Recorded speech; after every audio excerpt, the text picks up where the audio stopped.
வாழிய செந்தமிழ், வாழ்க நற்றமிழர், வாழிய பாரதமணி திருநாடு. பாரதமணி திருநாடு நேயர்கள் அனைவருக்கும் வணக்கம். நாம் காஞ்சிமா முனிவரின் கனிமொழிகளை பார்த்து கொண்டிருக்கிறோம். அந்த வரிசையிலே இன்று 120வது பகுதியாக கணக்காய் இருக்கணும் என்ற தலைப்பிலே காஞ்சிமா முனிவர் அருளியுள்ள கனிமொழிகளை பார்ப்போம். அதாவது நம்ம பொதுவாக ஒரு பொருளை வாங்கும்போது அதற்குரிய விலை கொஞ்சம் கூட கொடுக்காம கவனமாக பார்த்து வாங்குகிறோம், உண்மைதான். ஆனால் அந்த பொருள் நமக்கு தேவையா, அது இல்லாமல் நம்மால் வாழ முடியாதா என்பதை சிந்திப்பதில்லை. இவ்வாறு அனாவசியமாக பொருட்களை வாங்குவதற்காக நாம் அனாவசியமாக நேரத்தையும் பொருளையும் செலவழிக்கிறோம் மற்றும் அதற்காக தேவைக்கு அதிகமாக அலைகிறோம். வெளிநாட்டுக்கெல்லாம் போய் சம்பாதிக்க வேண்டிய ஒரு நிர்பந்தத்தை நாமே உண்டாக்கி கொள்கிறோம் என்று காஞ்சிமா முனிவர் அவருக்கே உரிய பாணியில் விளக்குகிறார். அதை அவருடைய வார்த்தைகளிலேயே பார்ப்போம். பண விஷயத்தில் பெரும்பாலும் நாம் கணக்காகவே இருக்கிறோம். இதை நமக்கு யாரும் சொல்லித்தர வேண்டியதில்லை. ஒரு வஸ்துவுக்கு அதன் விலையை விட ஒரு பைசா அதிகம் கொடுப்போமா? மாட்டோம். பணத்தில் கணக்காக இருப்பது உண்மை.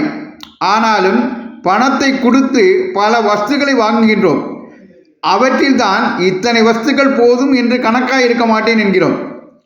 நாம் நிம்மதியாக உயிர் வாழ்வதற்கு சொற்ப வஸ்துக்கள் போதும்.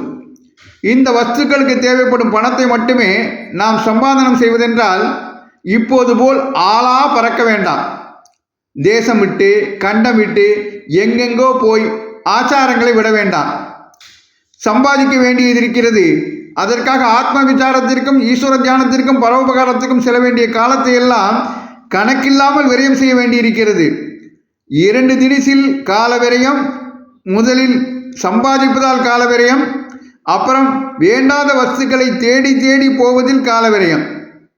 நிகர விளைவாகவோ ஆத்மசாந்தியை குலைத்துக் கொள்கிறோம். திருப்தியே இல்லாமல் ஆசை வேகத்திலும் பல சந்தர்ப்பங்களில் ஆசை நிறைவேறாத ஏமாற்றத்திலும் மொத்துப்பட்டு அவஸ்தைப்படுகிறோம். நாம் உயிர் வாழ இந்த வஸ்து அவசியம்தானா என்று பார்த்து கணக்காக செலவு செய்வதே உண்மையில் கணக்காக இருப்பதாகும்.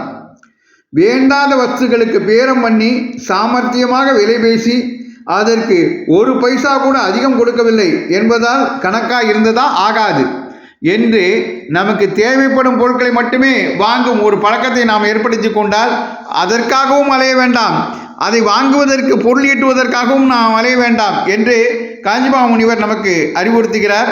காஞ்சிமா முனிவர் காட்டியுள்ள வழியில் தேவையுள்ள பொருட்களை மட்டும் வாங்கி நமது வரவுக்குள் செலவை அடக்கி நிம்மதியாக வாழ கற்போம். காஞ்சிமா முனிவரின் கனிமொழிகளை தொடர்ந்து கேட்க பாரதமணி திருநாடு சேனலை பின்தொடருங்கள் என்று கேட்டு விடைபெறுகிறேன். நன்றி, வணக்கம், ஜெய் ஹிந்த்.